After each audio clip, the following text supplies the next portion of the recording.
చూద్దామండి. పరిశుద్ధ గ్రంథంలో 92వ కీర్తన చూద్దాం.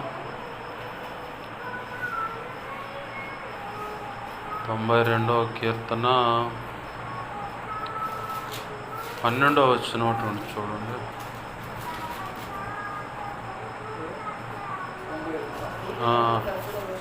నీతిమంతులు ఖర్జూర వృక్షం వలె మొవ్వ వేయుదురు, లెబనోను మీద.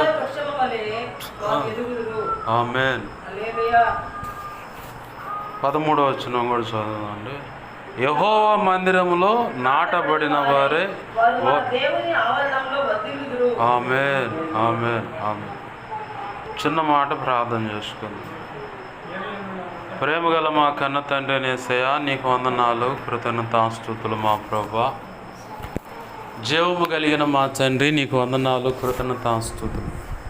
మీరు ఇచ్చిన లేఖన భాగాన్ని బట్టి నీ కృతజ్ఞతాస్తుతులు మా ప్రభువా. చదువుకున్న వాక్యమును దేవా జ్ఞాపకం చేసుకోండి. కృపచేత ఆ వాక్యాన్ని దేవా విరవండి. వాక్యము చాటున నువ్వు దాచి ఉంచిన మాకు అవసరమైన నీ చిత్తంలో, నీ సంకల్పంలో నిర్ణయమైన ప్రతి ఒక్కరికి అవసరమైన సంగతులను బయటకు తెచ్చి మీ పక్షం వహించిన మీ దాసుని నోట ఉంచి, మీ దాసుని మీ సిలువ చాటును మరుగుపరిచి, మీ దాసుని ముఖాంతరంలోంచి మీరు కనబడుతూ మీ దాసు నోటిని మీ నోటి బోరగా చేసి బలమైన వాక్శక్తినిచ్చి, ధారాళమైన నీ ఆత్మ నడిపింపు, లేఖన ప్రత్యక్షత, ఆత్మ ప్రత్యక్షతనిచ్చి నీవే నాతో మాతో అందరితో సూటిగా తేటగా స్పష్టంగా మీరు మాట్లాడు. మా అందరికీ వినగలిగిన చెవిని, గ్రహించగల మనస్సును, లోబడు హృదయాన్ని, వాక్యానుగుణంగా జీవించే కృపను, హృదయ సున్నతిని, దిద్దుబాటు మనస్సును, నేర్చుకునే శుభగుణ లక్షణమును, నిత్యత్వము చేరు పర్యాంతం వరకు నిత్యము నీ పాద సన్నిధిలో శిష్యరకము చేసే భాగ్యమును కూడా దయచేసి, శిష్యులైన సేవకు గణముగా సిద్ధపరిచి ఘనమైన నీ సేవ చేసి, భూదిగాంతల వరకు వెళ్ళి ఘనమైన నీ సేవ చేసి నిన్ను మహింపరచున్నట్లుగా ధైర్యంగా క్రీస్తు న్యాయపీఠాన్ని ఎదుర్కొని నీవిచ్చే మెప్పు, ఘనత, మహిమ, బహుమతులు అందుకున్నట్లుగా, అంతకంటే ముందు సంపూర్ణ స్థితి పొందినట్లుగా, నిత్యత్వంలో ప్రవేశించి వధువులను నిర్ణయించిన ఉన్నత స్థానంలో నిలిచి యుగ యుగాలు నిత్య రాజ్య పరిపాలన చేసి నిన్ను మహింపరచున్నట్లుగా, ఆ కృప కలుగునట్లుగా మాకు బోధించండి, మమ్మల్ని బలపరచండి ప్రభా.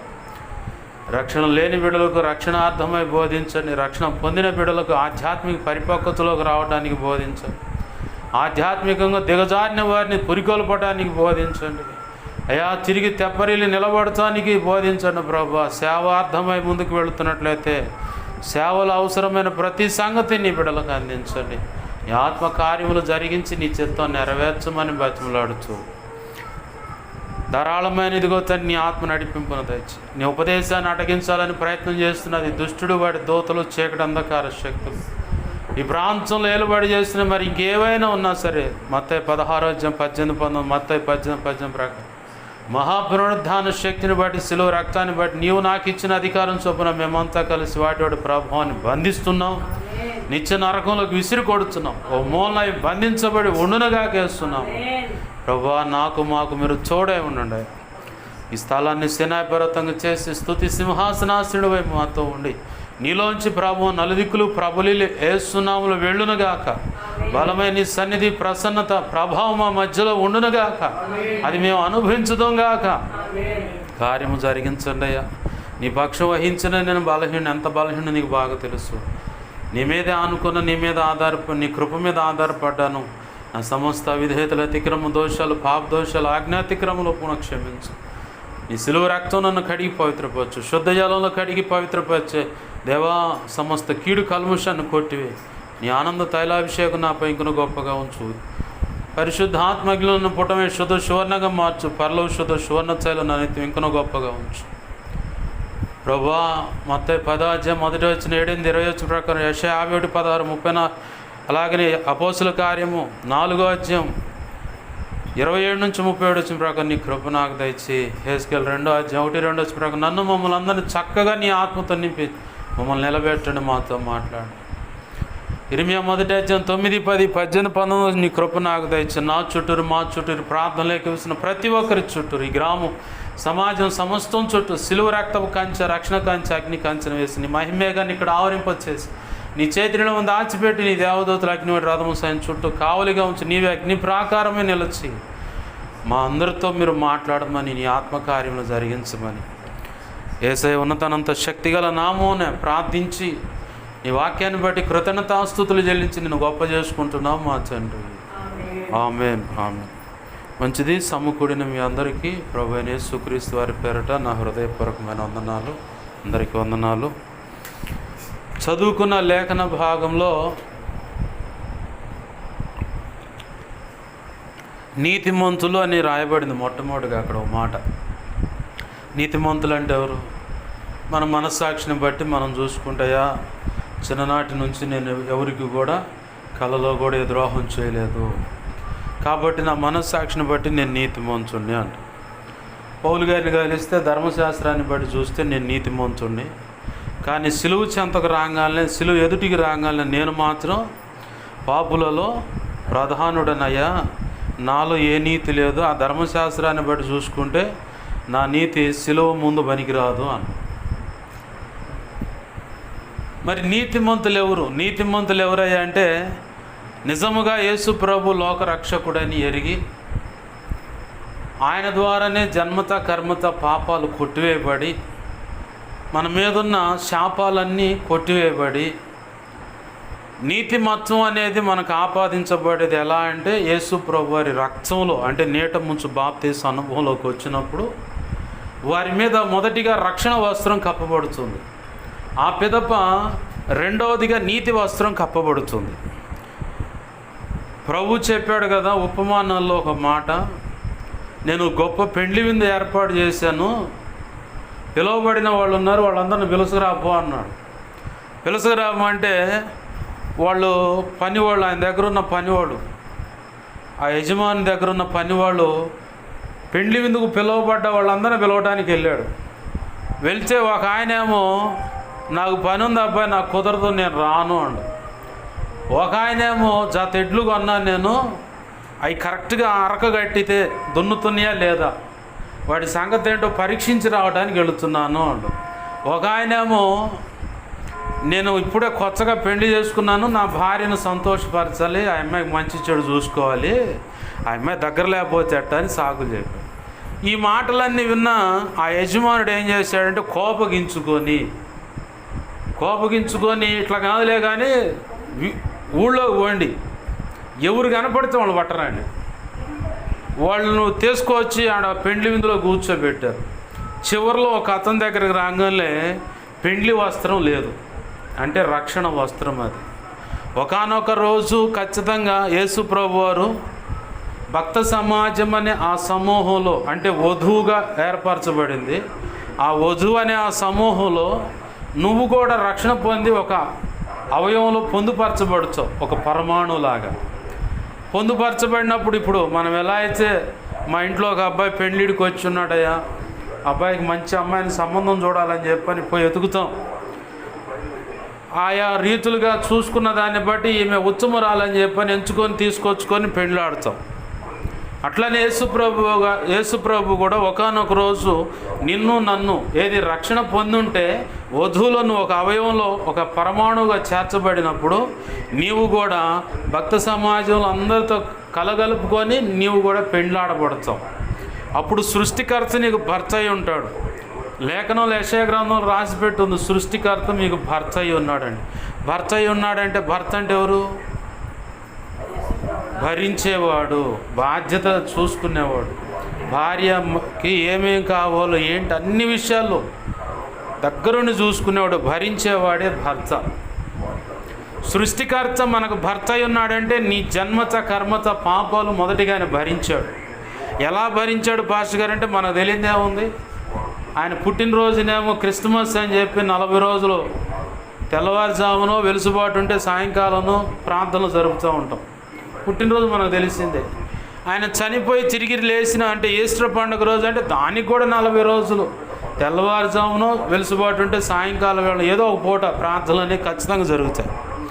యేసు ప్రభు వారు శిలువ మీద నీ కోసం నా కోసం ప్రాణం పెట్టాడు. ఆయన ఆ మేకులను విడిపించుకోవడం చేతగాని వాడు కాదు. ఆయనకి చేతవు, కానీ మారు మాట్లాడుతూ చేతగాని వాడు కాదు, చేతవు అయినా కానీ మౌనం వహించింది. ఆ మ్రేకులకు అంట కొట్టబడింది. కారణం ఏంటంటే నిన్ను విడిపించటానికి, అలాంటి శాప బంధకాల చేత వెరిపించబడుతున్న నిన్ను విడిపించటానికి. ఈ చేతులతో ఎన్నో దుర్మార్గ పనులు జరిగి ఉంటాయి, ఈ కళ్ళతో ఎన్నో చూడకూడని చూసుంటాం, ఈ తలలో ఎన్నో తప్పుడు తలంపులు, ఊహల ఆలోచనలు పుట్టుంటాయి. ఈ నోటితో పలకకూడని మాటలు, మనం ఇదే నోటితో ప్రభువా యేసయ్య అంటాం, ఇదే నోటితో సచ్చినోడు ఎప్పుడు చచ్చుడా అంటాం. అవునా? ఇదే నోటితో శపిస్తాం, ఇదే నోటితో ఆశీర్వదిస్తాం, ఇదే నోటితో దేవుణ్ణి మహింపరుస్తూ ఉంటాం. మరి ఈ నోటితో ఎన్ని రకాల అబద్ధాలు ఆడి ఉంటాయి, ఎన్ని రకాల తప్పుడు సాక్ష్యాలు, ఎన్ని రకాల తొందరపాటు మాటలు ఉంటాయి. అలాగే ఈ పెదాలతో కాని ముద్దులని ఉంది. అలాగని శరీరం ఆశల కోరికలను బట్టి ఎటు పరిగెత్తుంటామో తెలియదు. కొందరు నీతిగా బ్రతుకుతారు, కొందరు తప్పుడు అడుగులు వేస్తూ ఉంటారు. అయితే నేను ప్రభు సన్నిధిలోకి వచ్చిన తర్వాత అందరూ ఆయన రక్తాన్ని ఆశ్రయించినప్పుడు పరిశుద్ధపరచబడతారు. ఆమేన్, హల్లెలూయా. ఈ కాళ్ళతో ఎన్ని రకాల అడుగులు వేస్తుంటాం. మన అవయవాల్లో జరిగిన ప్రతి దోషాన్ని బట్టి ఆయన శిక్షించబడ్డాడు. వాస్తవికంగా ఆ శిక్ష మనం అనుభవించాలి. అవునంటారా కాదంటారా? ఇప్పుడు నీకు బదులు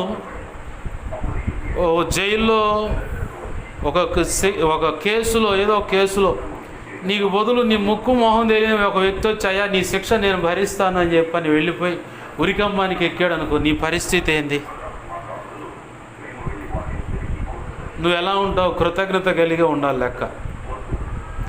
అమ్మో, వాస్తవికంగా నా ప్రాణం పోవాలి, కానీ నాకు బదులు కదా పలానా వ్యక్తి ప్రాణం కోల్పోయాడు, కాబట్టి అతని విషయంలో కృతజ్ఞత కలిగి ఉండాలి నేనని చెప్పి. అలాగనే ప్రభువారు కూడా నీ కోసం నా కోసం నిన్ను సృష్టించుకున్నాడు. నిన్ను కన్న తండ్రి ఆయన. కన్న తండ్రికే బాధ్యత ఎక్కువ ఉంటుంది. నీకు ఇంకా అర్థం కావాలంటే ఒక విషయం చెప్తా. వేసవికాలం కదా, బావి ఒడ్డుకు పోతే ఎవరుంటారు? చిన్నారులను యవనస్తులే ఉంటారు. చిన్నారులే ఈత కొడతానికి పోయారు. అందరూ ఈత కొడుతున్నారు, బాగానే ఉంది. ఒకడికి ఈత రాదు, అట్నే చూస్తూ ఉండవు. ఈ లోపల స్నేహితులంతా కలిసి బలంతంగా అట్ట నెట్టారు. వాడు పోయి లోపల పడ్డం, వాడిని బయటికి తేయటం వల్ల కాట్లా. అరే అరే వాడు పట్టు అంటే చివరికి తండ్రి దగ్గరికి అందింది ఆ కబురు. ఇక వెనక ముందు చూసుకోకుండా అవతలేమో రాయి ఉందా, నాకేమైనా తగిలేలాగా వెనకట బావులు అటువంటి ఇటు రాళ్ళు ఉంటాయి దిగటానికి, ఏదైనా పట్టుకొని పైకి రావడానికైనా ఇంత పొడుగు రాళ్ళు బయటికి పెడతారు. అట్లాంటి రాళ్ళు ఉన్నాయా ఏమి చూసుకోకుండా అమాంతంగా దూకి కొడుకును బయటకు తెచ్చుకోండి. కారణం ఏంది? స్నేహితులు ఉన్నారు, దగ్గర బంధువులు కూడా, తెలిసిన వాళ్ళు, తండ్రి ముఖ పరిచయం తెలిసిన వాళ్ళు కూడా ఉన్నారు అక్కడ. ఎవరు ఎంతమంది తెలిసినా కానీ తండ్రి అమాంతంగా దుమికినట్లుగా వీళ్ళెవరు దూకలేకపోయారు, ఆ బిడ్డను రక్షించలేకపోయారు. అలాంటిదే యేసయ్య ప్రేమ కూడా. ప్రారంభంలో ఆదాము అవ్వలను ఆదిమ కాలంలోనే ఏర్పాటు చేసుకున్నాడు. ఆజ్ఞ అతిక్రమం అనే పాపాన్ని బట్టి వాళ్ళు దారి తప్పారు. అదే పాప నియమం నీ రక్తంలో నా రక్తంలో అది కొనసాగుతూనే ఉంది. అయితే ధర్మశాస్త్రం ప్రకారము నీతిమంతులు అవుతారని ధర్మశాస్త్రాన్ని చూపించాడు దేవుడు. ధర్మశాస్త్రాన్ని ఆధారం చేసుకుని ఇంకా పాపం చేయటం ఎక్కువ చేయటం మొదలుపెట్టారు. ఇట్లా కాదని చెప్పని మళ్ళీ శ్రమలు అనుమతించాడు. అప్పటికీ వాళ్ళగాల రక్షకులు నిలబెట్టాడు, ప్రవక్తలు నిలబెట్టాడు, యాజకులు నిలబెట్టాడు. అయినా కానీ తన కట్టడను, తన స్వరాన్ని ముఖాముఖిగా దేవుని ముఖాముఖిగా వింటూ మాటలు అందించిన మోషేని కూడా నిలబెట్టాడు. అయినా వల్లగాల చివరికి యేసు ప్రభు వారే భూమి మీదకి వచ్చి ఆయనే తండ్రి అయిన కుమారుని అని చెప్పని దేవుని మాటలు ప్రకటిస్తున్న ఆయన మాట కూడా పెడచెవిని పెట్టారు. చివరికి కట్ చేస్తే ఆ శిలువ మ్రాణి మీద ఎక్కి చనిపోయి 3వ దినాన తిరిగి లేచినప్పుడు కానీ వీళ్ళందరూ కళ్ళు తెరవబడాల. ఎందుకు అంత త్యాగం చేశాడు ఆయన అంటే, పాప నియమం అనేది నీ రక్తంలో ఉంది. ఆ నియమం అనేది బయటికి రావాలంటే ఆయన పరిశుద్ధమైన శరీరం, రక్తం నీ దేహంలోకి వెళితే దానివల్ల వచ్చేటువంటి రక్తానికి సంబంధించిన ఉత్పత్తులు ఉంటాయి. ఏదన్నా ఆహారం తీసుకుంటే ఉత్పత్తి వస్తుంది. ఇప్పుడు ఆడదాగదేనికి మనకి ఏట మాంసం తెచ్చుకునే కాడ రక్తం తెచ్చుకొని ఏపుడు చేసుకొని తినే అలవాటు ఉంటుంది. కొంతమంది ఏమో ఉబ్బసం, ఆయాసం, నిమ్మన్న దాన్ని బట్టి గాడిద రక్తం కాస్త దాగి ఇక ఆగను కూడా ఆగడు ఆ మనిషి. పరిగెత్తుడు ఏమరా ఏంటంటే గడ్డగొట్టుది, లోపల లేనిపోయింది, గుండె ఆగిపోద్ది అని చెప్పని బొర్ర పరిగెత్తు ఉంటాడు. గసరూపు మీద పరిగెత్తుతాడు. ఎందుకు? ఒక ఉపయోగం ఉంది, అది రక్తం తాగటం వల్ల. అలాగని ఈ రక్తం తెచ్చుకొని ఎప్పుడు చేసుకుని తింటే కమ్మగా ఉంటుంది, బాగుంటుంది అని చెప్పి తింటారు. దానివల్ల ఉపయోగం ఉందా? లేఖనం అంటుంది రక్తాన్ని తినకూడదు, ఆ రక్తాన్ని పూడ్చిపెట్టాలా అని ఉంది. భూమిలో పూడ్చేయాలి, రక్తాన్ని తినకూడదు. రక్తం అనేది ప్రాణానికి ఆధారం. ఇప్పుడు ఈ రక్తంలో మార్పు కలగాల. చాలామంది ఎవరైనా బ్లడ్ తక్కువైతే వేరే వాళ్ళు రక్తం ఎక్కిస్తే, ఇదిగో ఎవరు రక్తం ఎక్కిచ్చారో ఏమో నాకు తెలియదు కానీ పద్దాకులు సిగరెట్లు తాగాలనిపిస్తుంది అంటారు. మా నాన్నకు అట్టనే ఎక్కించిన కానీ సిగరెట్లు తాగడం మొదలుపెట్టండి. ఏమోని నాకేం అర్థం కావట్లేదు, వాడి ఎవరితో రక్తం ఎక్కిచ్చారు, సిగరెట్లు తాగాలని అది లాగుతూ ఉందండి. ఇట్లాగనే ప్రభు యొక్క శరీరం రక్తం తీసుకున్నది ద్వారా సాక్షాత్ యేసు ప్రభు వారి యొక్క లక్షణాలు నీకులోకి ఇముడుతూ ఉంటాయి. లోపల హృదయం అనేది క్రీస్తు స్వభావంలోకి మార్పు చెందుతూ ఉంటుంది. ఆ మార్పు చెందుతూ ఉన్నదాన్ని బట్టే నీ మాటలోను, నీ ప్రవచనలోను, నీ చూపులోను, నీ నడవడికలోను, నువ్వు చేసే ప్రతి పనిలో కూడా, ఎదుటి వ్యక్తిని క్షమించే విధానంలో కూడా, ఎదుటి వ్యక్తిని ఓర్చుకునే విధానంలో కూడా, ఎదుటి వ్యక్తిని ప్రేమించే విధానంలో కూడా క్రీస్తు అట్లనే కనపడుతూ ఉంటాడు. ఆమేన్, హల్లెలూయా. కారణం క్రీస్తు రక్తంలో నువ్వు కడగబట్టాన్ని బట్టి, పరిశుద్ధమైన శరీరం రక్తంలో చేయి వేయటాన్ని బట్టి, అవి తీసుకోవటాన్ని బట్టి మనం అనుకోవచ్చు, అయ్యా నా కళ్ళ ముందు ఒక రొట్టె ముక్కే కదా, ద్రాక్ష రసమే కదా అని.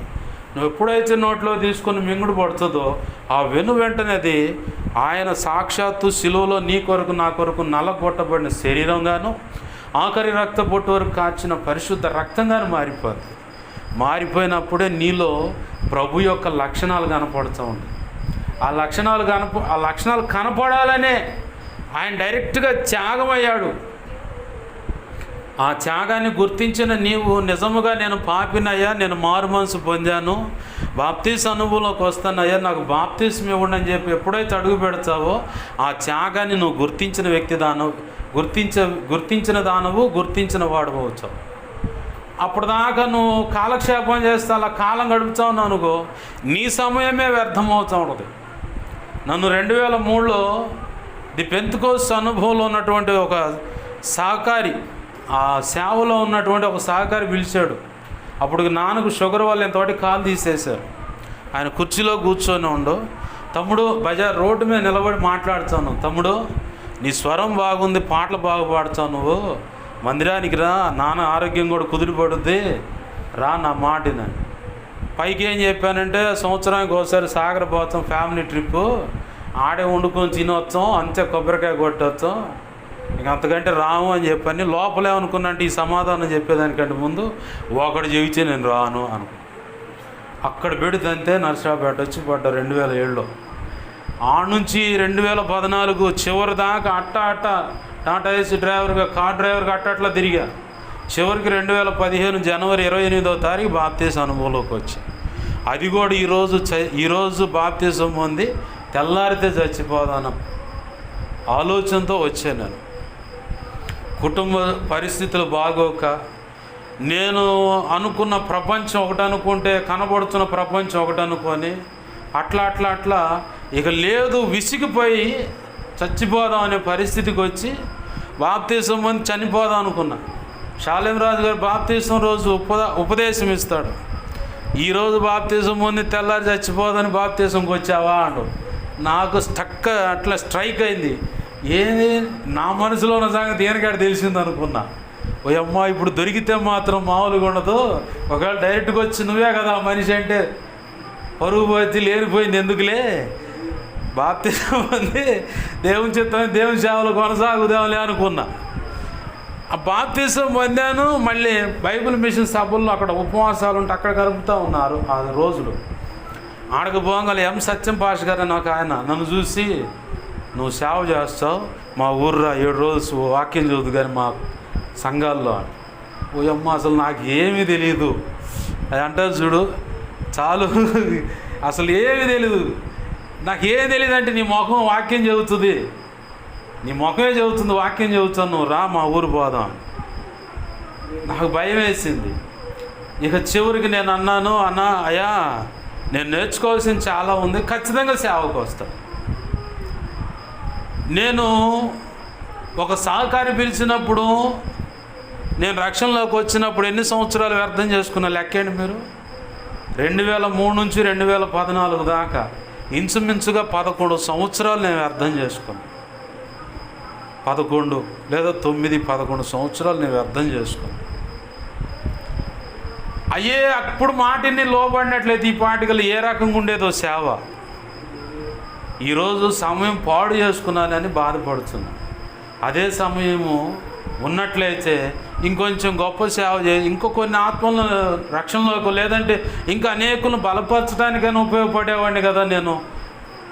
ఎందుకు ఈ మాటలు దేవుడు అందిస్తూ ఉన్నాడంటే, ఈరోజు ఇంకా నువ్వు బాప్తిస్మానికి వెనకడుగేస్తూ వస్తుంటే నీకే నష్టం, దైవజనుడికి నష్టం లేదు, దేవునికి దేవుని సంఘానికి కూడా నష్టం లేదు.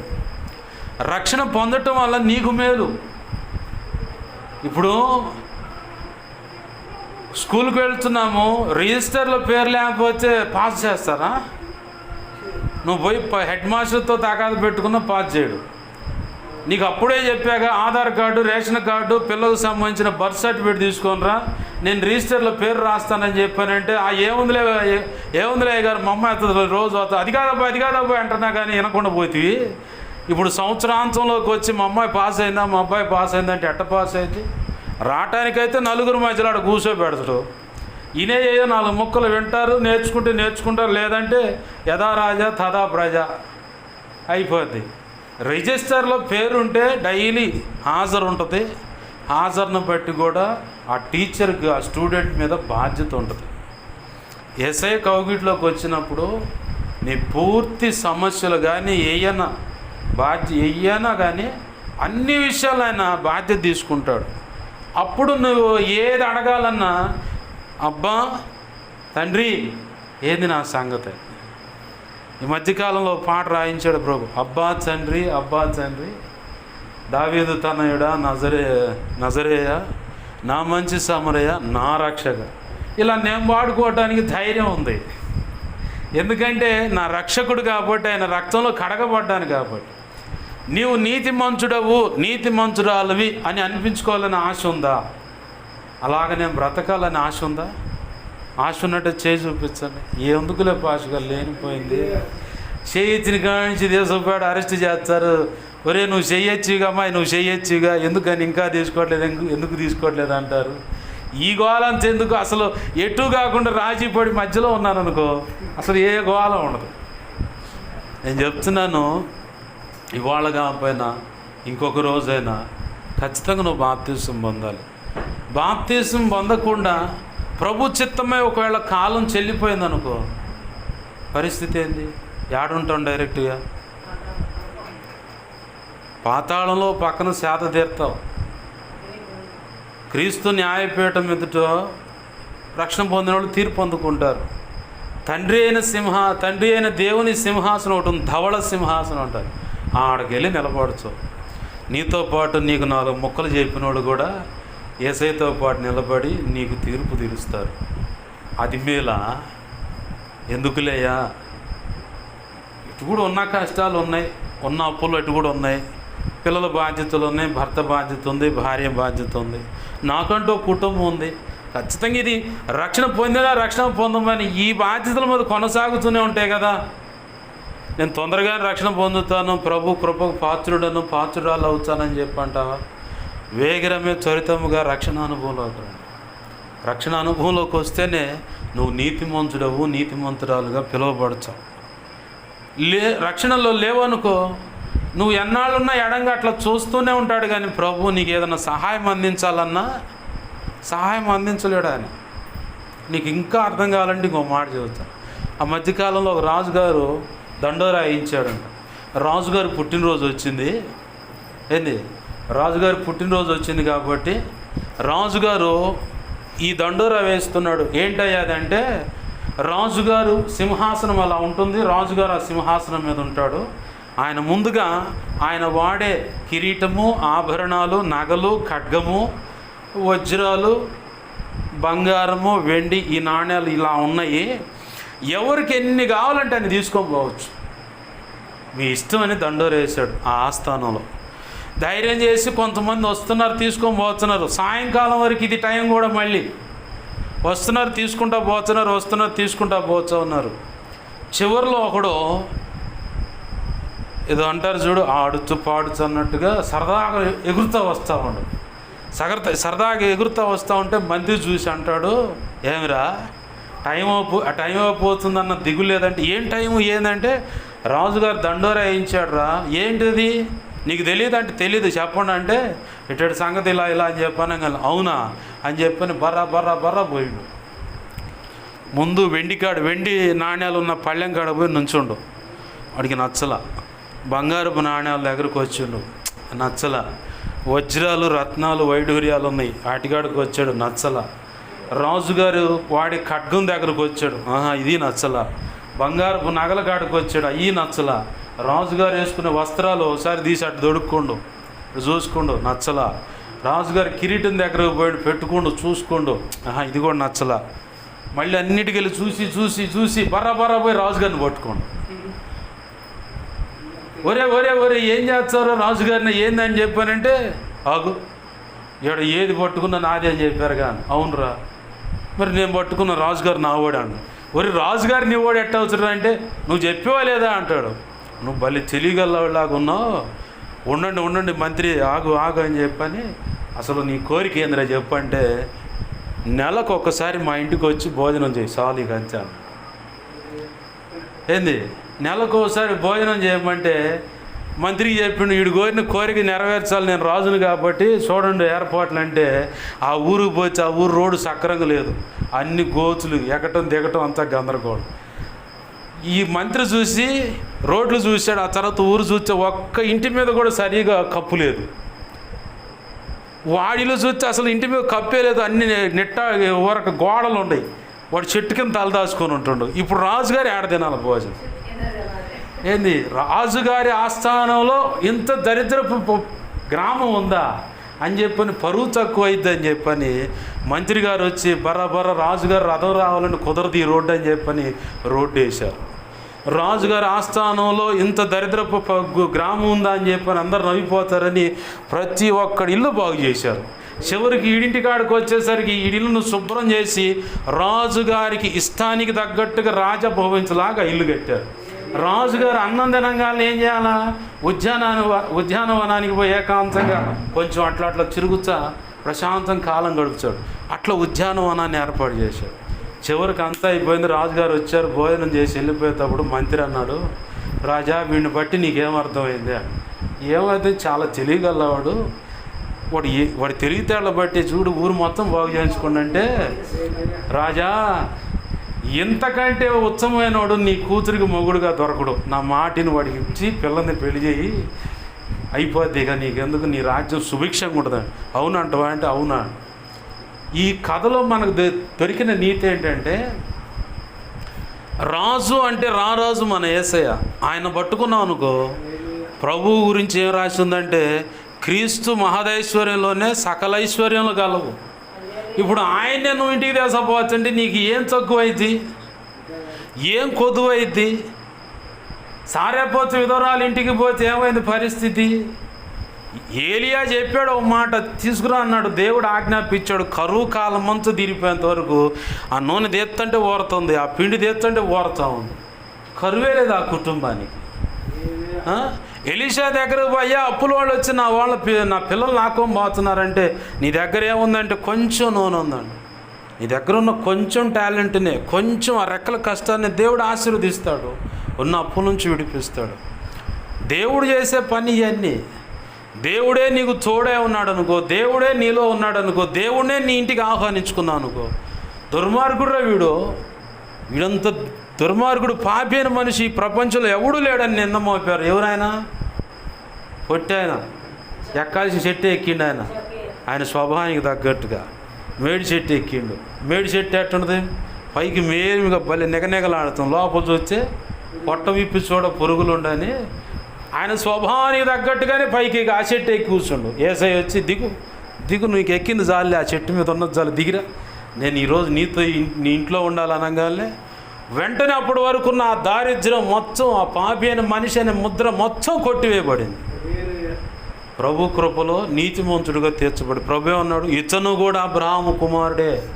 అంటే అబ్రహాము విశ్వాసులకు తండ్రి, అనేక జనములకు తండ్రే, కానీ విశ్వాసులకు కూడా తండ్రి. విశ్వాసి అంటే యేసయ్యను నమ్మాడు కాబట్టి నీతిమంతుడిగా, నీతిమంతుని యొక్క సంతానం ఇతను కూడా అన్నాడు అక్కడ. అలాగని ఈరోజు యేసయ్యను నువ్వు నీ ఇంట్లోకి ఆహ్వానించినప్పుడు, నీ హృదయంలోకి నీ సొంత రక్షకుడిగా ఆహ్వానించినప్పుడు నువ్వు నీతిమంతుడిగా పిలువబడతావు. ఆమేన్, హల్లెలూయా.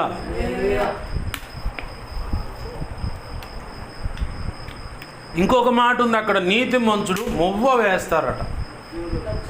ఖర్జూర వృక్షం వలె మువ్వ వేస్తారు. మువ్వ వేయటం దేనికి సాదృశ్యం అంటే చిగురు పెడతానికి, ఆశీర్వాదానికి సాదృశ్యం. ఖర్జూరపు మొక్క దేనికంటే, ఖర్జూరపు కాయలు నీకు నాకు ఆరోగ్యానికి మేలుకరమైన. ఆరోగ్యానికి మేలుకరం అంటే రెండు రకాలు, ఒకటి ఆధ్యాత్మిక ఆరోగ్యము, రెండవది భౌతిక శరీరానికి కలిగే ఆరోగ్యము. ఆధ్యాత్మిక ఆరోగ్యం అంటే బలహీనపడిన వ్యక్తులు ఉంటారు, సరైన పోషణ ఆహారము, వాక్యము, సత్యం అనే వాక్యం వారికి అందక డేలా పడిపోయి ఉంటారు. వాళ్ళకు నువ్వు ఓతంగా ఉంటావు, బలమిచ్చే వ్యక్తిగా ఉంటావు. ఖర్జూరపు వృక్షానికి ఉన్న లక్షణం ఏంటంటే మనిషి దేహానికి బలాన్ని ఇస్తుంది, ఆరోగ్యాన్ని ఇస్తుంది, రోగ నిరోధక శక్తిని పెంచుద్ది. ఖర్జూరపు చెట్టు, ఆ చెట్టుకు కాయ ఉన్న లక్షణం అన్నమాట. ఆ చెట్టు ఏమైందంటే మువ్వ వేస్తుందట. మువ్వ వేయటం అంటే చిగురు పెడతానికి సాదృశ్యం, ఆశీర్వాదానికి సాదృశ్యం. ఆశీర్వాదానికి నీవు నీతిమంతుడిగా ఉండటమే కాదు, అనేకులకు దీవెనకరంగా మారుతావు. అనేకులుగా దీవెనకరంగా మారటమే కాదు, లెబానోను దేవదారు వృక్షం వలె ఉందురు. దేవదారు వృక్షం అంటే గతంలో కూడా చెప్పాను మీకు, దేవదారు వృక్షము భూమిపైన ఇంచుమించు 100 అడుగులు ఎత్తుంటుంది. అలాగనే అది ఆ 100 అడుగులు వెళ్ళేదానికంటే ముందు భూమిలోకి 100 అడుగులు ఏరుబారుతుంది. తల్లి వేరు అనేది 100 అడుగులు భూమిలోకి వెళ్ళిపోతుంది. అలాగనే పిల్ల వేళ్ళు అనేవి ఇటు నీటి ఓట ఎక్కడుందో ఎత్తుక్కుంటాయి, వెళ్ళిపోతాయి, ప్రాక్కుంటే వెళ్ళిపోతాయి భూమిలో. ఇటు ఎక్కడుందో నీటి ఓట ఎత్తుక్కుంటుంది. నలుదిక్కుల నీటి ఓట ఎక్కడెక్కడ దాకా ఉందో అది ఎన్ని వందల కిలోమీటర్లు అయినా సరే ఆ వేరు వెళ్ళిపోద్ది అక్కడికి.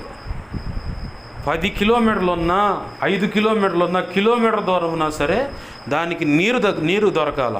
ఆ నీరు దొరికేదాకా దాని వేలు, ఆ వేళ్ళు అనేవి అట్లనే పాకిపోతాయి. తల్లి వేరు మాత్రం భూమిలోకి 100 అడుగులు కిందకి వెళ్ళిపోతాయి. పైకి 100 అడుగులు వెళ్ళేదానికంటే మన కళ్ళకు కనపడాలంటే 10 అడుగులు పైన కనపడుతుంది దేవదారు వృక్షం. ఈ 10 అడుగులు భూమి మీద కనపడే లోపల అది 100 అడుగులు భూమిలోకి వెళ్ళిపోతుంది. ఆ తర్వాతనే భూమిపైన ఎదగటం మొదలుపెట్టుద్దట అది. అంటే ఇది విశ్వాసానికి, నిరీక్షణకు, ఓర్పుకు, పట్టుదలకు, ప్రార్థన, అలాగనే జీవానికి సాదృశ్యం. జీవానికి సాదృశ్యం. నువ్వు ఎలా ఉండాలంటే నీతిమంతుడు అయినవాడు ఖర్జూర వృక్షములాగా, అనేకులకు బలాన్ని ఇచ్చేలాగా, రోగ నిరోధక శక్తినిచ్చేలాగా. ఎప్పుడన్నా సైతానుగాడు వచ్చి ఎవరి మీద దాడి చేసినప్పుడు వెంటనే దానికి తగ్గట్టుగా ఒక చురుకైన ఒక వాక్యాన్ని వాళ్ళకి అందించగల వెంటనే తెప్పరిల్లుతారు, సరైన మార్గంలో నిలబడతారు. వాళ్ళు అంటారు, సాక్ష్యం ఇస్తారు, అన్నా అక్క నువ్వు వచ్చి మాట అందించకపోతే నా పరిస్థితి ఏమైపోయాను, నువ్వు ఈ మాట అందించడం వల్ల ఇప్పుడు దాకా కృంగిపోయిన ఆ స్థితి నుంచి ఇదిలించుకొని పైకి లేచి నిలబడ్డాను, ఎంత సంతోషంగా ఉందంటే, ఎంత హుషారుగా ఉందంటే చెప్పలేను అని సాక్ష్యం ఇస్తారు. ఖర్జూర వృక్షము ఆ ఫలం యొక్క మువ్వ వేసే విధానం ఇలా ఉంటుంది. అలాగనే లెబనోన్ అంటేనే శ్రేష్టమైనది. అంటే విశ్వాసంలో కూడా శ్రేష్టమైన విశ్వాసం కలిగి ఉంటావు. తర్వాత ఏమంటున్నాడు, ఆ దేవదారు వృక్షము తర్వాత నీవు మందిరంలో, యెహోవా మందిరంలో నాటబడిన వారే వర్ధిల్లుదురు. నాటబడిన వారంటే ఇక్కడ ఇంకొక సాక్ష్యం వస్తూ ఉంది. మొదటిగా నువ్వు రక్షణ అనుభవంలోకి వస్తే నీతిమంతుడవి. నీతిమంతులుగా ఉన్నవాళ్ళు ఖర్జూర వృక్షం వల్ల మువ్వ వేయటం అంటే ఆ ఫలాలు అవి అనేకులకు ఉపయోగకరంగా చిగురు పెట్టే అనుభవం. మూడవదిగా దేవదారు వృక్షం వల్ల ఎదుగుదురు అంటే విశ్వాసములో నిరీక్షణ, ఓర్పు, పట్టుదల, ప్రార్థన, విజ్ఞాపనిక, ఎక్సెట్రా ఎక్సెట్రా. నీవు ఆధ్యాత్మిక పరిపక్వతలోకి రావడానికి, ప్రభు సన్నిధిలో ప్రభు యొక్క పని జరగటానికి ఏ రీతిగా నువ్వు వర్ధిల్లాలో దానికి కావలసిన శుభగుణ లక్షణాలన్నిటికీ సాదృశ్యంగా దేవదారు వృక్షం, ఇక్కడ లెబానోను దేవదారు వృక్షం కనపడుతోంది. ఆ నెక్స్ట్ ఏంటిదంటే, యెహోవా మందిరంలో నాటబడిన వారై మన దేవుని ఆవరణంలో వర్ధిల్లుదురు. నాటబడిన వారంటే దేవుని సేవకు సంబంధించిన వాళ్ళు. నాటబడింది ఎవరుంటారు దేవుని సన్నిధిలో? లేవీలు. లేవీలు ఎవరు? శపించబడిన వాళ్ళు. లేవి గురించి యాకోబు కొడుకే కదా లేవి. లేవి గురించి యాకోబు ఏం శపిస్తాడు? రేయ్, నువ్వు చేయకుండా పని చేసావు, శపింపబడిన వాడిరా నువ్వు అన్నాడు. అదేనా ఉంది బైబిల్ గ్రంథంలో? లేవి అనేవాడు శపించబడినవాడు. యోధా గోత్రం అసలు పాపానికి పునాది రాయేది. కానీ ప్రభు ఏం చేశాడు? 12 గోత్రాల్లో 11 గోత్రాలకు స్వాస్థ్యాలు పంచేశాడు. లేవి గోత్రం మాత్రం దేవుని పక్కకు వచ్చి నిలబడదు. ఆ ఒక్కళ్ళను మాత్రం శపించబడిన వాళ్ళనే యాజకులుగా నిలబెట్టాడు. దేవుడు ఏమైనా తొండి చేశాడా? తేడా చేశాడు? ఇక్కడ వాస్తవానికి తండ్రి చేత శపించబడ్డాడు లేవి, కానీ దేవుని చేత నిరంతరం దేవాలయంలో ఉండేలాగా ఆశీర్వదింపబడ్డాడు లేవి. ఆమేన్, హల్లెలూయా. ఈరోజు ఒకవేళ నిన్ను దేవుడు సేవ కోరుకున్నాడా? సేవకు రమ్మన్నాడా? రక్షణ పొందలేదు పాస్టర్ గారు, నన్నట సేవ పిలిచి నన్ను పిలవక ముందే ఎంటపడి తిరిగిండు ఆయన అలా తిరిగింది. ఆయన్ని బట్టి 9 సంవత్సరాల తర్వాత పాట రాసుకున్నా. ముద్దాడ నీవయ్యా మెస్సయ్యా నీ చలువ చరణములు. ఆయన నా వెనకాల పడి తిరిగితే, ఇప్పుడు హైందవుల సాంప్రదాయం ప్రకారం 7 కొండలు ఆయనకు ఒక పాట ఉంది. ఏదో శాదదీరు ఏదో పాట ఒకటి ఉంది. అట్లానే నాకు తలంపు వచ్చింది, క్రైస్తవత్వంలో ఇలాంటి పాట ఎవరు రాయలేదుగా ప్రభా, నేను రాసుకుంటానయ్యా. నా కోసం తిరిగి కాళ్ళు నొప్పులు పెట్టుంటాయి నీకు. అది ఎప్పుడు నాకు బాగా కాళ్ళు నొప్పులు పుట్టి అమ్మకు చెబుదామా, పెద్ద ఆవిడ చెప్పకూడదు, కరెక్ట్ కాదు, పక్కనున్న సహకారం చేద్దాం, అది అసలు కరెక్ట్ కాదు అని చెప్పి నేనే కాళ్ళు పట్టుకుని వచ్చుకుంటా ఈ పాట అందుకున్నా. ముద్దాడ నీవయ్యా మెస్సయ్యా నీ చలువ చరణములు. చనివి తీరా నన్ను పట్టని. అమ్మ అడుగుద్ది కదా, నాన్న అడుగుతాడు, ఇంకొంచెం వస్తాయా, బాగుంది, ఇంకొంచెం వస్తాయా అని. అట్లా నన్ను నీ కాళ్ళు వచ్చని అని చెప్పి నా పాట రాసుకున్నాను. నీ వెనకాల నా వెనకాల కూడా అలానే పడ్డాడు ఆయన. ఇప్పటికీ నీ వెనకాల తిరుగుతాను అంటాడు, రక్షణకు రాయ్యా, రక్షణకు రామ్మా. ఏంది రక్షణకు వచ్చినా రాకపోయి నిన్ను ఇంకో కోణంలో కూడా పిలుస్తాను. నువ్వు నీ పట్ల నాకు ప్రణాళిక ఉంది, నా సేవ చేయాలని చెప్పి. కొంతమంది ఏం చేస్తారంటే సేవకు ఓకే అంటారు, జీవన సంబంధమైన పనిని బట్టి కొంత దాన్ని బ్రేక్ చేస్తుంటారు. మరి కొంతమంది ఏమో జీవన సంబంధమైన పని చూసుకుంటేనే దేవుని పని కూడా సేవ చేస్తూ ఉంటారు. మరి కొంతమంది అయితేనే ఫుల్ టైం సేవ చేస్తూ ఉంటారు. అంటే అసలు జీవన సంబంధమైన పని ఏమీ లేదు, మొత్తం దేవుని సేవలోనే. ఏదన్నా ఉంటే ఆయనే బ్రతికిస్తాడు, ఆయనే పోషణ ఇస్తాడు, నాకేం దిగులా. జానుడు పొట్టకు అన్నం పెట్టలేనోడు పరలోకి ఎట్లా ముచ్చానని ఒక దైవజనుడు. జానుడు పొట్టకి అన్నం పెట్టలేనోడు పరలోకం ఇచ్చానంటే నేను ఎట్లా నమ్ముచ్చానండి. అట్లానే ఏఎల్సి ఇది హెచ్సిఎల్లో ఏదో రేడియో మెకానిక్ ఆయన, సెంట్రల్ గవర్నమెంట్ ఉద్యోగం. 21 సంవత్సరం వయసులో ఉన్నప్పుడే ఆ జాబ్కు రిజైన్ చేసిరా అండి. దాక్షిణంగా జాబ్కు రిజైన్ చేసి అంతే వచ్చాడు. ఆయన సేవ అనుభవం ఏందో తెలుసా? 24 గంటలు నీళ్ళ ఇరవచనాలు, ఒక సైకిలు, వెనకమాల హార్మోని పెట్టా, ముందు అట్టని డోలకు, ఒక డబ్బాకు నీళ్లు, ఎక్కడ కడుపులో గొడగొడ అంటే అక్కడ ఆగటం, బాత్రూమ్ పోవటం, మళ్ళీ డబ్బాకు నీళ్లు నింపుకోవటం, మళ్ళీ బయలుదేరటం. ఎట్లా తెలుసా? హైదరాబాద్ కేబిహెచ్ కాలనీ కాడ నుంచి అదే లైన్లో విజయవాడ వరసలో ఉంటుంది నార్కెట్పల్లి, 120 కిలోమీటర్ల సైకిల్ తొక్కుతా వెళ్ళటం రావటం. 24 గంటలు ఇరవచనాలు, ఇంచుమించుగా 7 సంవత్సరాలు ఏముందంట. అట్లానే ఆయన సేవ ప్రారంభం. ఎందుకయ్యా నాకు ఈ పరిస్థితి అంటే, నాకు ఇష్టమైంది నీకేంద్ర అన్నంట దేవుడు. అంత కఠినమైన పరిస్థితి. ఆయన సేవ ప్రారంభం ఎంతంటే 10 రూపాయలు. 10 రూపాయలతో మొదలు పెడితే ఇవాళ లక్షల్లో విశ్వాసులు ఉన్నారు, వేలల్లో సంఘాలు ఉన్నాయి, వేలల్లో సేవకులు ఉన్నారు. ఆమేన్, హల్లెలూయా. జానుడు పొట్టకు అన్నం పెట్టడానికి తికాణం లేనోడా నా దేవుడు ఖచ్చితంగా పెడతాడని నమ్మాడు, అడిగి వేశాడు. ఏంది లేవి గోత్రం అనేది మందిరంలో నాటబడిన వాళ్ళు ఎవరంటే లేవి గోత్రికులే. ఆ తర్వాత క్రీస్తు రక్తంలో కడగబడిన వాళ్ళు కూడా నాటబడ్డారు. అదే యాజకత్వం. ప్రకటన గ్రంథం 1వ అధ్యాయం 6వ వచనంలో అదే కనపడుతుంది. పేతురు పత్రికలో కూడా మీరు యాజకులైన రాజులైన యాజక సమూహం, మీరు క్రీస్తు రక్తంలో కడగబడిన ప్రతి ఒక్కరూ యాజక సమూహం. వాడు రాజులు అంటే రానున్నది నిత్యత్వంలో యుగ యుగాలు పరిపాలన విభాగానికి చెందిన వాళ్ళు. యాజకత్వం అంటే ఇక్కడ దేవుని సన్నిధిలో, అక్కడ రాజరికం ఇక్కడ కూడా ఉంది. కాకపోతే మనోళ్ళు దాన్ని సరిగ్గా లైన్లో పెట్టుకోవాలి. ఇజ్రాయెల్ దేశం లైన్లో పెట్టింది కాబట్టి వాళ్ళు పరిపాలన చేస్తున్నారు. ఆమేన్, హల్లెలూయా. ఏమి యాజక సమూహం అంటే దేవునికి ప్రజలకు మధ్యలో మధ్యవర్తిత్వం. సేవ అంటే అది ఊరికినే వేల రూపాయలు పెడితే రాదు, నీ వ్యక్తిత్వం నచ్చి రాదు. నిన్ను హెచ్చించాలని ఆయన మనసులో పుడితే నిన్ను కోరుకుంటాడు. ఆమేన్, హల్లెలూయా. ఆ మధ్యకాలంలో దైవజనుడు సాక్ష్యం చెప్తా ఉన్నాడు. వాళ్ళ అక్కగారి భర్త గురించే. దేవుడు సేవకు రమ్మన్నాడు. మంచి ఉద్యోగం, మంచి జీతం, 4 ఆడపిల్లలు. దేవుడు సేవకు రమ్మంటే ఈ 4 ఆడపిల్లని ఎట్ట చేయాలా, వాళ్ళకు అన్ని కార్యక్రమాలు చూసుకొని అప్పుడు వచ్చాలే సేవకు అన్నాడు. సరేలే అని చెప్పని 1కి 2 సార్లు దేవుడు హెచ్చరిక జారీ చేసినంట. వింటలేదంట. వినకపోతునేసరికి ఈ 4 ఆడపిల్ల సంగతి ఏంది అంటాడంట. అదేమంటే సరే ఉండని చెప్పని ఒక ఆమెకు ఒక వరుస రోగాన్ని అనుమతించినాడు. హాస్పిటల్లో 1 లక్ష రూపాయలకు బిల్లు అయిందంట. మళ్ళీ కొన్నాళ్ళు అయిన తర్వాత మళ్ళీ ఇంకొక ఆమెకు ఈమె నయమయ్యే లోపల ఇంకొక ఆమెకు రోగాన్ని అనుమతించినాడు. మళ్ళీ 1 లక్ష సుమారు అయినాయి అంట. ఆమె అయిపోగలి ఇంకొక ఆమెకు రోగాన్ని అనుమతించాడు. మళ్ళీ అట్నే అంట.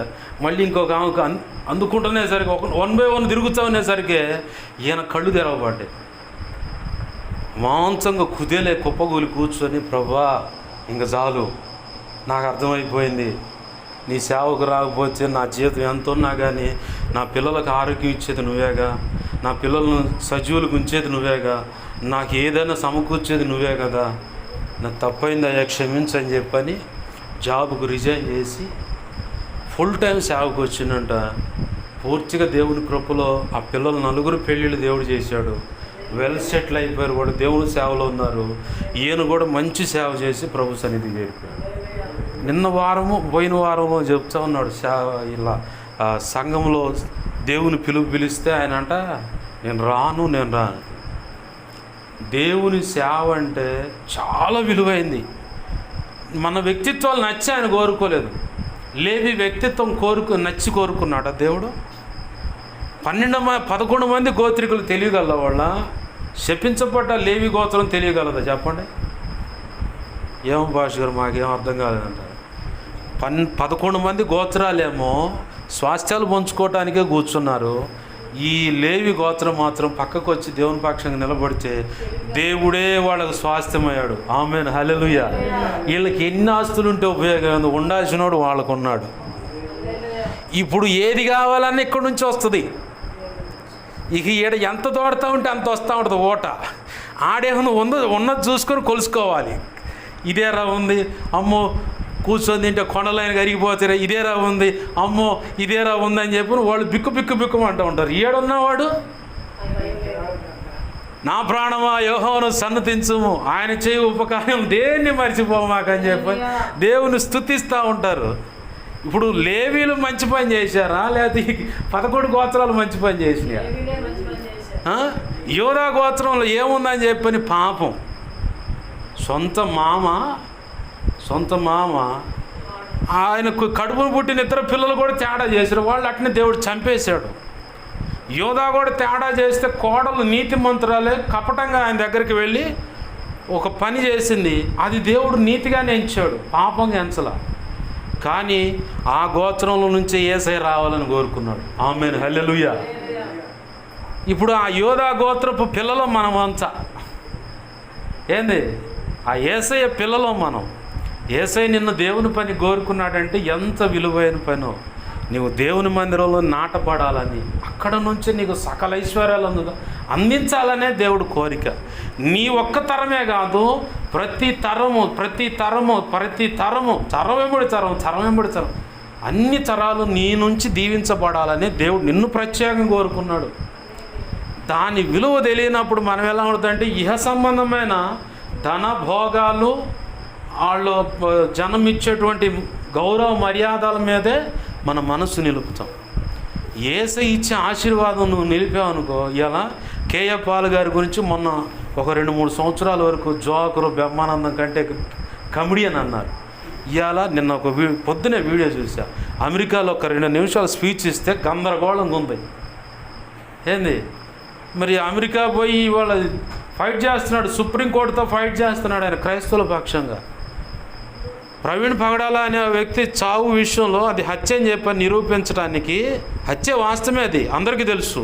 కానీ ప్రభుత్వం మతోన్మాదులంతా ఒకటై ఒక తాగుబోతని అతని గత సాక్ష్యాన్ని ఇప్పుడు బ్రతుకులో చూపించి అదే ఆయన ముద్ర వేయడానికి ప్రయత్నం చేశారు. అది వాళ్ళు సక్సెస్ అయ్యారు అనుకున్నారు. కానీ మనోళ్ళు ఏం చేశారు, మళ్ళీ సుప్రీంకోర్టులో పిల్లు వేశారు. మళ్ళీ అప్పులు చేసి ఫైట్ చేస్తున్నారు. ప్రపంచంలో ఉన్న 200 దేశాలను 300 కోట్ల క్రైస్తవుల్ని ఒక్క తాటి మీద తెచ్చిండు ఆయన. జోకర్ అనుకున్నారు. మరి దేవుని బిడ్డ ఒక్క మాట ప్రపంచ శాంతి దూత అని పేరు పెట్టారు. ప్రపంచవ్యాప్తంగా ఉన్న అన్ని దేశాల ప్రెసిడెంట్లు ఆయన చెయ్యుంచి ప్రార్థన చేస్తే బాగోని ఎత్తుక్కున్నారు. ఇప్పుడు దేవునే గారు మాట అండు, చావుకు రమ్మంటే ఒకళ్ళు రారండి బొచ్చిగా. ప్రధానమంత్రి నా ముందుండి అనుకో, ఆయన మీద నా చెయ్యి ఉండటం ఘనత, లేకపోతే ఆయన చెయ్యి నా మీద ఉండటం ఘనత? ఇప్పుడు నా చెయ్యి ఆయన మీద ఉందనుకో, నాకు ఘనత. ఆయన నాకు లోబడ్డాడు. ఇది ఎవరు అని ఇస్తారా? ఈ అధికారం ఎవరు అని ఇస్తారా? భూమి మీద యేసయ్య ఇచ్చాడు. ఇదొద్దు అనుకుంటారేందండి ఎవరైనా? ఎమ్మెల్యే వచ్చిందనుకో, మొన్న పోయానే మా ఎమ్మెల్యే దగ్గరికి, ప్రార్థన చేస్తానన్నా, యేసయ్య వద్దు, యేసయ్య కృప వద్దాను, నువ్వు మంచోడివి, ఇదే లాస్ట్ ఇంక లేదు నీకు అనుకున్నా, మెలకుండా వచ్చా. ఏంది పెద్ద నాయకులంతా క్రైస్తవుల దగ్గరకు వచ్చి, సేవకుల దగ్గరకు వచ్చాడు, చేతులు ముడుచుకొని. ఇలా ఉండేది దేనికి? మనం ఒళ్ళు బాగున్నాం, రంగు బాగున్నాం, చూడటానికి అందంగా ఉన్నామని. యేసయ్య కృప ఉంది, యేసయ్య సేవకులమని. ఆమేన్, హల్లెలూయా. అంత గొప్ప ఔన్నత్యాన్ని, ఆధిక్యత నీకు ఇవ్వాలనే ప్రభు ప్రత్యేకంగా నిన్ను కోరుకున్నాడు. కాదనుకోమాక, దేవుని సన్నిధిలో నాటపడేవారిగా, వర్ధిల్లేవారిగా. ఇంకో ఆ లేఖనంలో అధ్యాయంలో చివరి మాట ఉంది, వారు ముసలితనం మందు కూడా చిగురు పెడతారు. శత్రువులు ఎవరు ఉండరు. నువ్వు ఆడిపోతున్నావు, నాకు దాగుచోటని యేసయ్య చాటుకి వెళ్ళిపోతాను. ఇంకా ఆయన లైన్లోకి వస్తాడు. యెహోవా సేనాధిపతిగా కనబడకుండా దాడి చేసే దురాత్మల సమూహంతో ఆయన పోరాడతాడు. దుష్టుడు వాడి సమూహంతో ఆయన పోరాడతాడు. పైకి నీ కళ్ళ ముందు పొట్ట అని పళ్ళు కొరికేవాడికి కూడా పళ్ళు రాలగొడతాడు. బుద్ధి చెప్పి మరి ఇంక వీడితో పెట్టుకోకూడదు, ఏమితో పెట్టుకోకూడదు, జాగ్రత్తగా ఉండాలా. వాళ్ళ దేవుడు గదిలో వస్తున్నాడు, కోసాలు కదిలిపోతున్నాయి. మనకి ఎటు చూసినా కానీ నష్టమే. అమ్మో ఇలా జోలిపోకూడదు అని దండం పెట్టుకొని మరి పక్కకి వెళ్ళిపోతాడు. దేవుడిని ఆశ్రయం చేసుకుంటే, ఆయన సన్నిధిలో నాటబడితే, ఆయన పనికి నిన్ను పిలిచాడా, సరెండర్. ఏమవుతుంది? ఇప్పుడు నేను ఉన్న ఆస్తులు మొత్తం పక్కన పెట్టి ఒట్టి చేతులతో నిలబడిన ఆ సేవకుడు. నేను నిలబడ్డా. ఎన్నో అనుభవాల నుంచి నన్ను ప్రభు నడిపించుకుంటూ వస్తా అన్నాడు. ఈ పూట తినలేదు అంటానికి లేదు, ఏదో ఒకటి ప్రభు అందిస్తూ ఉన్నాడు, తింటా ఉన్నాం. ఎక్కడ కూడా అగౌరవానికి అప్పచెప్పల. ఏమన్నా అనుభవ పాఠాలు నేర్పాలనుకుంటే ఆడకు తీసుకెళ్ళాడు, నేర్పి పక్కకు తెచ్చాడు. అంతేగాని ఎక్కడ కూడా సిగ్గు తెచ్చుకునేలాగా బ్రతకనీయలేదు. పై చెయ్యే కానీ అమ్మో వాడా ఆ దెబ్బకు మనం తట్టుకోలేము. ఆ ప్రార్థనకు కానీ, ఆ మాటకు కానీ, అమ్మో ఆరాధనకు కానీ అసలు మనం ఉండలేము. వద్దురా బాబు, జాగ్రత్తగా ఉండాలి. ఎంత అంటే అంతే. అట్లా చేశాడు ప్రభు. ఎగతాళి చేసిన వాళ్ళు ఉన్నారు. ఎగతాళి చేసిన వాళ్ళే సిగ్గుతో తలదించుకొని సైలెంట్ అయ్యేలాగా దేవుడు చేశాడు. ఏంది? నా ప్రభు నీకు కూడా ఉన్నాడు, నీకు తక్కువే లేడు. నాకు తక్కువే అన్నాడా? నాకు చాలిన దేవుడే, నీకు కూడా చాలిన దేవుడే. నువ్వు అంగీకరించి ఆయన రక్షకుడిగా స్వీకరించు. ఆయన చెప్పినట్లు అడుగులు వేయి. ఆయన పనికి నువ్వు ఒకవేళ పిలువబడితే ఆయన పనికి సరెండర్ అయ్యి, ఆయన పనికి నిన్నేం ఫుల్ టైం సేవకి ఎమ్మంటే రమ్మలేదుగా, పార్ట్ టైం జాబ్ చేసుకో. ఆయన పరిచర్యకు సహకరిస్తూ సహకారికి నిలబడి, ఆయన వెళ్ళమన్న కాడికి వెళ్ళి నిలబడమన్న కాడ నిలబడు. ఆయన పని చేయి. నువ్వు ఒకవేళ ఆయన పనిలో 100 రూపాయలు ఖర్చు పెడితే 1000 రూపాయలు నీకు సహాయం చేస్తాను. నేను అనుభవించి చెబుతున్న మాట ఇది. నేను అనుభవించి చెబుతున్న మాట. వాస్తవానికి 2024 సంవత్సరంలో మీటింగ్స్ పెట్టడానికి రూపాయి లేదు నా దగ్గర. నా దగ్గర ఉంది అంతటి 20 రూపాయలు. 20 రూపాయలతో 3 రోజులు కూటమి పెట్టాను నేను. కూటమి అయిపోయేసరికి మళ్ళీ 20 రూపాయలే ఉన్నాయి నా చేతిలో, అన్నిటికీ సెటిల్ చేసి. ఆమేన్, హల్లెలూయా. నేను ప్రారంభంలో టెన్షన్ పడ్డా. ఏం ప్రభు అంటే, నువ్వు మొదలు పెట్టాను. సంఘ బిడ్డలు ఒకళ్ళు తీసుకొస్తున్నారు, వాళ్ళే సర్దుతున్నారు, వాళ్ళే లైట్లకు డబ్బులు కట్టారు, ఉన్న సౌండ్ సిస్టమ్తోనే పెట్టా. ఆశ్చర్యం ఏందో తెలుసా, ఆ కాలనీ మొత్తానికి చంపపెట్టులాగా దేవుడు ఆ కూటాలు చేశాడు. 3 రోజులు కూడా 7 నుంచి 9 కట్టెకి ఏం ఉండదు, మొత్తం మీకు లోపల పెట్టుకోవటమే. అందరేమో 6 గంటల కాడ నుంచి 5:30, 6 గంటల కాడ నుంచి మొదలు పెడితే రేతి 11:30 దాకా మోగుతూనే ఉంటాయి సౌండ్ సిస్టమ్ ఆ స్టేజ్ బల్ల మీద. మేమేంది 6:45కి 2 పాటలు పెడతా, 4 పాటలు పాడతారు. ఆ 4 పాటలు కూడా ప్రార్థనా పాటలు 1 గంట లేదా 30 గంట సందేశం క్లోజ్. విచిత్రం ఏంటంటే, వాళ్ళందరూ చేయలేని పని ఈ అల్పులు 4 ఉపయోగపెట్టుకుని ప్రభు ఆ కాలనీ మీద కామ పిచాచి దురాత్మ చీకటి అంధకార శక్తులు భయంకరంగా ఉండే వాటి మొత్తాన్ని ఈ అల్పుల ప్రార్థన ఉపయోగపెట్టుకొని లయపరిచాడు. అసలు ఉండకుండా చేశాడు దేవుడు. మేము అనుకున్నామా? మేము అనుకోలే. 4 ఏళ్ళ నుంచి ప్రయత్నం చేసి నేను రోడ్డు మీదకి వద్దామని, రాణిలయ్యి. కానీ నాకు తగ్గట్టు కొంతమంది దేవుడు తోడు చేస్తే రోడ్డు మీదకి వస్తే అంత కార్యం చేశాడు. మరి నీ జీవితంలో ఈ సమాజంలో ఇంకెంత కార్యం చేయాలి ప్రభు? నిన్ను ఉపయోగపెట్టుకొని. నా ప్రభువు చేతగా కాదు, నువ్వు నిలబడితే, ఆయన మీద ఆధారపడి కరెక్ట్గా నిలబడితే ఇక నువ్వు చూడాల్సిన కార్యాలు అసలు నువ్వు ఆశ్చర్యపోయి కూర్చొని కన్నీళ్ళు పెడితే తప్ప 2 పని ఉండదు. ఎందుకయ్యా ఈ అల్పుల్ని ఈ రకంగా వాడుకొని ఇంత కార్యాలు చేస్తున్నావు అని. దేవుడు ఖచ్చితంగా కార్యం చేస్తాడు. ఆయన కృప మీద ఆధారపడదాం, ఆయనలో కొనసాగుదాం, ఆయన పని చేసి ధన్యులమవుదాం. అటు కృప మనందరికీ దేవుడు అనుగ్రహించునుగాక. ఆమేన్. చిన్న మాట ప్రార్థన చేసుకుందాం.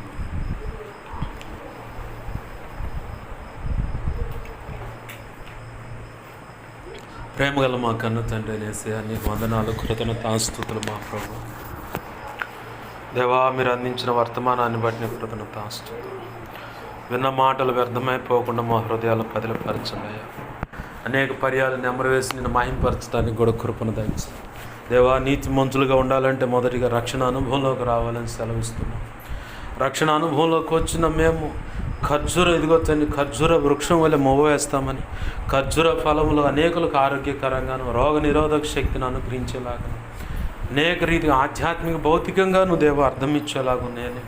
అలాగనే లెబానోన్ అంటేనే శ్రేష్టమైందయ్యా. ఆ దేవదారు వృక్షములు అంటే విశ్వాసానికి, నిరీక్షణ, ఓర్పు, పట్టుదలతో కూడిన ప్రార్థన, విజ్ఞాపనలకు సాదృశ్యంగా ఇత్యాది దేవ ఆధ్యాత్మిక జీవితానికి క్షేమాభివృద్ధి కలిగించే ప్రతి ఒక్కదానికి ఆ లెబానోను దేవదారు వృక్షంలో సాదృశ్యంగా ఉన్నాయని సెలవించావు అయా. యెహోవా మందిరంలో ఇదిగో తండ్రి, ఈ దేవదారు వృక్షములుగా ఉన్నవారు యెహోవా మందిరంలో నాటబడిన వారే ఇదిగో తండ్రి, వారు నిత్యం వర్ధులుదురు అంటున్నాం ప్రభా.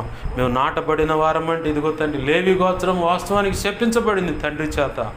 కానీ ఇదిగో తండ్రి, ఆదాము అవ్వలను బట్టి వచ్చిన శాపాన్ని బట్టి మేము కొట్టుమెట్టాడుతుంటే అయ్యా ఇదిగో తండ్రి, వారిలో కూడా ఇంకా శాపగ్రస్తులుగా ఎందుకు పనికిరాని బట్టి ఒక తృణీకరించబడినది అయ్యా. ఇదిగో తండ్రి, దేవ ఎన్నికలేనటువంటి కుటుంబాలను, మమ్మలను ఇదిగో తండ్రి ఇలాగ ప్రత్యేకంగా నీ సేవకు ఎంచుకున్నావని నాటబడిన వారు ఇదిగో తండ్రి, దేవుని సేవ చేయడం వల్ల ఇదిగో తండ్రి ప్రతి తరం ఆశీర్వదింపబడతామే కాదు, ప్రతి విషయంలో దీవెనలు కలుగుతాయని ఈరోజు సెలవిస్తున్నావు ప్రభా.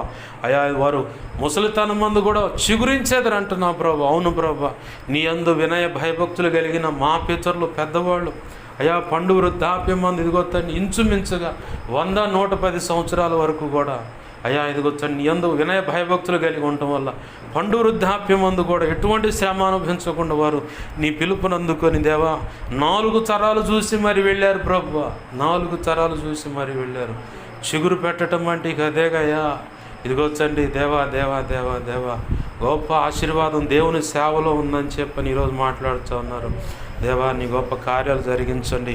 విన్న మాటలను బట్టి నీ బిడ్డలు ఒక తీర్మానానికి వచ్చి ఉండగా నీ కృపా కార్యములు జరిగించి నీ చిత్తం నెరవేర్చును మాత్రం మహిమ పొందమని బతిమలాడుతున్నాం మా ప్రభా.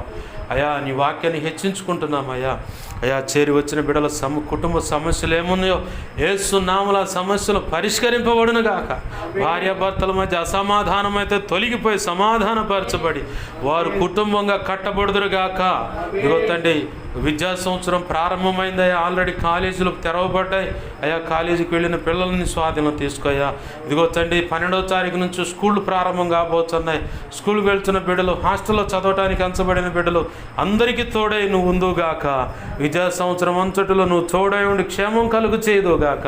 వారు తల్లిదండ్రుల యొక్క రెక్కల కష్టార్జితాన్ని దేవా గుర్తించి గ్రహించిన వారే చక్కగా చదువుకొని ఉన్నత మార్కులు సంపాదించి దేవా నీ నామానికి ఘనత తెచ్చుదురుగాక. సంఘానికి మంచి పేరు తెచ్చుదురుగాక. తల్లిదండ్రులకు కుటుంబానికి మంచి పేరు తెచ్చుదురుగాక.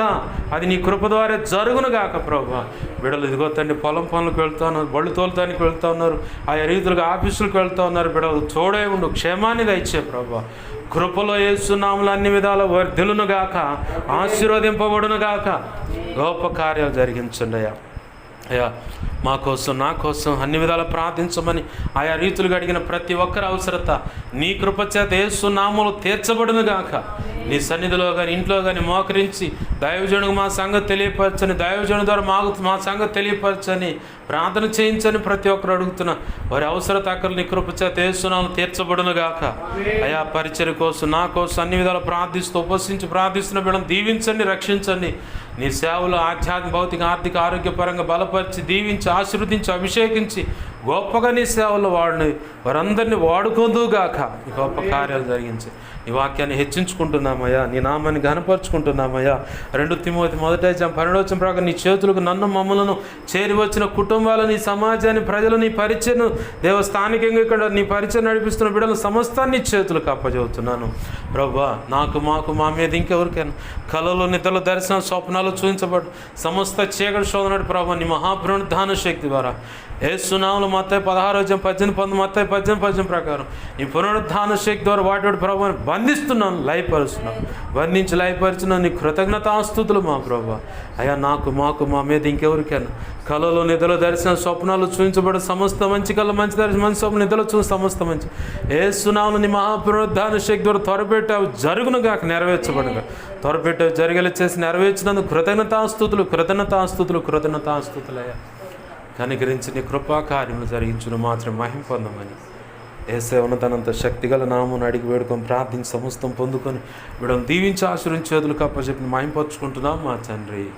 ఆమెన్. ఇప్పుడు మన తండ్రి అయిన దేవుని ప్రేమయు, ఆయన ప్రియకుమారుడైన యేసుక్రీస్తు వారి కృపయు, పరిశుద్ధాత్మ దేవుని అన్యోన్య సహవాసము సమకూడిన ప్రార్థనలు ఏకీవిస్తున్నాయి, ముందు ఏకీవించబోతున్నా. అలాగనే సార్వత్రిక సంఘంలోని సకల పరిశుద్ధులకు, స్థానిక సంఘానికి, సంఘ బిడలకు కలిగిన స్థిరాస్తులు, పసిబిడం పెద్దల వరకు సమస్తానికి నిత్యత్వము చేరు పర్యంత వరకు, సార్వత్రిక సంఘంలో సకల పరిశుద్ధులకు కూడా నిత్యత్వం చేరు పర్యంతం సదాకాలం చూడే నడిపించునుగాక. ఆమెన్. ప్రభు ఈరోజు సెలవిచ్చినట్లు మనందరిని ఆశీర్వదించి దీవించి వర్ధల చేయునుగాక. ఆమెన్.